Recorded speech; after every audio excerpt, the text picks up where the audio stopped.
Hello everybody, welcome back to the channel. Today we're going to look at my family in Hawke's Bay's lifestyle block.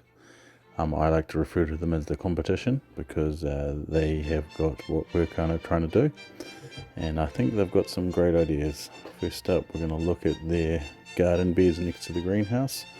They produce a lot of food around this area, and let's go walk over and have a look. As you can see, it's a decent little plot, and there's zucchinis and cucumbers going all over the place. Little compost setting there. As you can see, it's a decent size. They've got a whole ton of tomatoes and various other plants. Lots of leafy greens, lots of pickles, cucumbers, and more beds that they're preparing. Here's some of the tomatoes. I feel like some of our tomatoes could probably use their ideas of verticality. Also, they've been producing a lot of relish that we've been eating, so I really want to get one back on them and produce my own relish. As you can see in the background there, they've got a lot of gum trees that surround the property. Here's their lime. We've definitely got a better lime than them, so that's good. Also, here's some of the herbs that they get going there in their garden.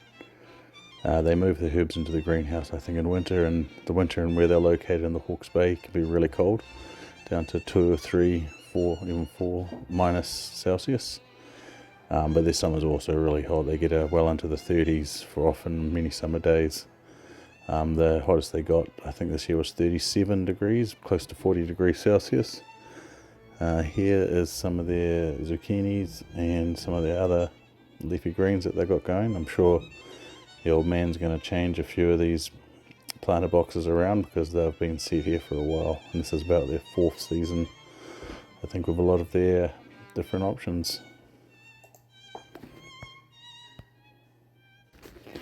And looking over, we've got some pickles he's got growing out here. More zucchinis and pickles. They've done really well with those. They've got jars and jars of pickles they've been giving us, which have also been quite tasty. And now we're going to have a look in the greenhouse. This is where a lot of the equipment's kept.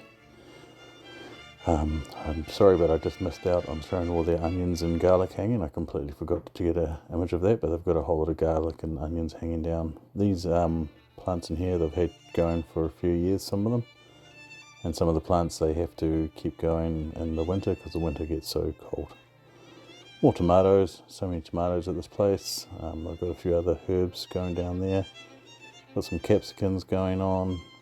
It's a big red one, as you can see. And then they've got a few other plants going here. More tomatoes, why not? Because they make so much damn relish. And some capsicums going. We've only got one single capsicum plant, so I think that's something we need to improve on. And a few other herbs, as you can see along here. He's just got some fresh beds to plant, I think, getting ready for the winter, because as I said, their winters get really cold. But their summers get really hot, so that's always interesting. Walking outside, they've got a few flowers. I mean, they've got to attract the pollinators, so they like to grab a few flowers in spare spots outside the greenhouse here to get all those bees flying around and other pollinators.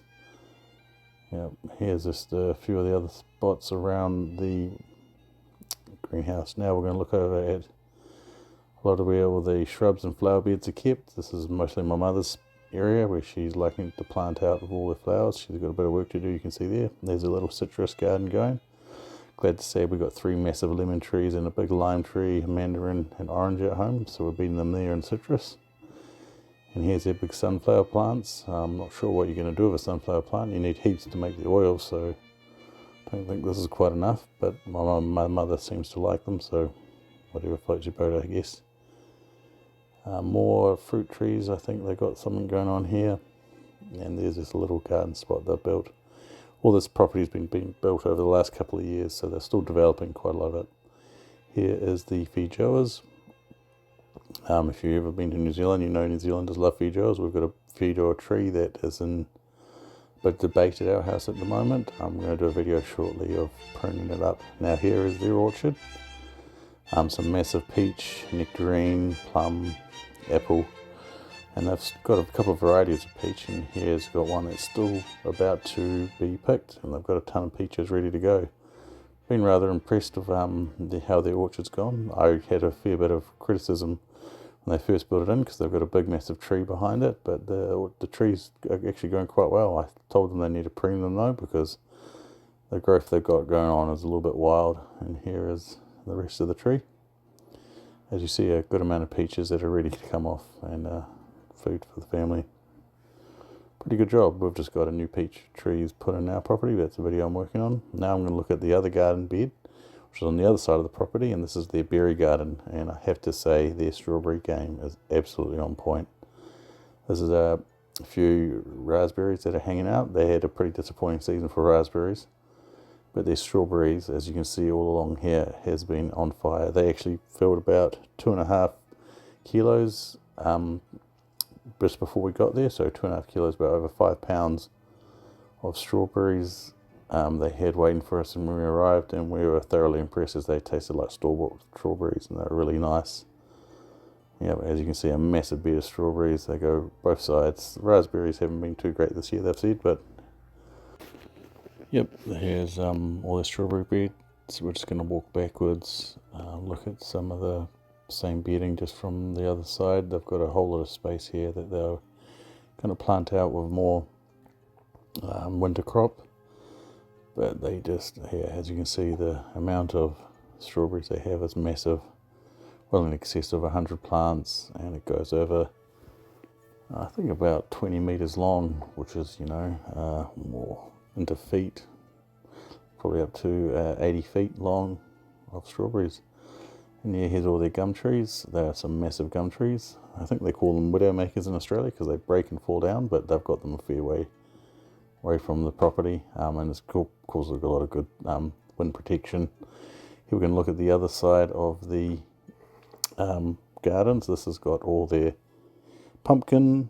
You can see there's a couple of pumpkins down there that are going, and a fruit, sorry, not a fruit, a vegetable called kamokamu, which is a New Zealand type pumpkin. It's, to be honest, it's not very nice. They put it in some of their relishes, but I don't think it's particularly good. They grow it here for some reason, but they seem to try to give away as many as they can, because I don't even think they like them. But that's an interesting enough vegetable. But yeah, they've got a whole lot of pumpkins going on here, which they'll be using come the winter time.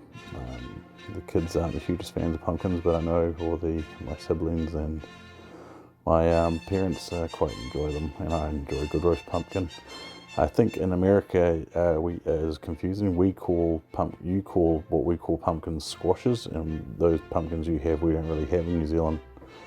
I don't think I've even seen them in the store. The big orange ones that you carve during Halloween, I've never really seen them. I've only ever seen them in America. And now we're going to have a quick glimpse of the boat, because I like to go fishing a lot when we're up here, and they've got some chickens as well. Their chickens are a lot more established than our one. They usually get they've got about 20 odd chickens, and they usually get around about 10 eggs a day. They've got a whole lot of chickens that they put near the bush, near all the trees, which is used protection against hawks, just like what we have to do, because this is called the Hawke's Bay after all. And they've got some fancy chickens just like we do, and they've got some absolutely awesome producing chickens as well. As you can see, yeah, it's part of the property. That other side of the property where you see a big mound of trees is the neighbours, and they've just in the process of removing a whole lot of their trees from the property, and there's the rest of the chickens. Well, I hope you enjoyed this video. This is a look at the competition, aka my family in Hawke's Bay, and thanks for watching, and please like and subscribe. More videos coming soon.